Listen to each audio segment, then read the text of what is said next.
தமிழ்நாட்டுல 8 கோடி பேர் யாருக்கும் இந்த எஸ்ஐஆர் படிவத்தை பூர்த்தி செய்வது கஷ்டமாவே இல்லை.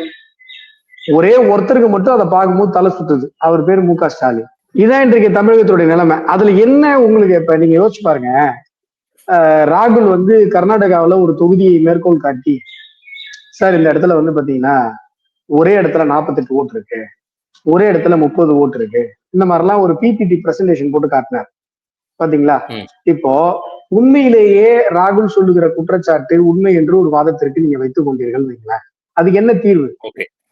இப்ப ஒரே இடத்துல 40 ஓட்டு இருக்கு, ஒரே இடத்துல 30 ஓட்டு இருக்கு, ஒரே பேர்ல 4 ஓட்டு இருக்கு, செத்தவங்க பேர் ரிமூவ் பண்ணாம இருக்குன்னா இதை வீடு வீடாக அலுவலர்கள் வந்து நம்மள பிசிக்கலா வெரிஃபை பண்ணி நம்ம கிட்ட ஒரு படிவத்துல கையெழுத்து வாங்கிட்டு போய் அதன் மூலமாக உறுதி செய்யப்பட்ட ஒரு பட்டியல் வெளியிடப்பட்டு அந்த பட்டியலினுடைய வரைவு பட்டியல் மக்களிடம் வெளியிடப்பட்டு இதுல யார் பேராவது விட்டு போச்சுன்னா எங்க கிட்ட சொல்லுங்க அப்படின்னு சொல்லி மக்கள்கிட்ட கேட்டு மக்கள் அதை மீண்டும் கொடுத்து அதற்கு பிறகு ஒரு இறுதி பட்டியல் வரும்போது தானே இந்த விஷயங்கள் சரி செய்ய முடியும். இப்படி ஒரு விஷயம் இருக்குன்னு வச்சுக்கிட்டா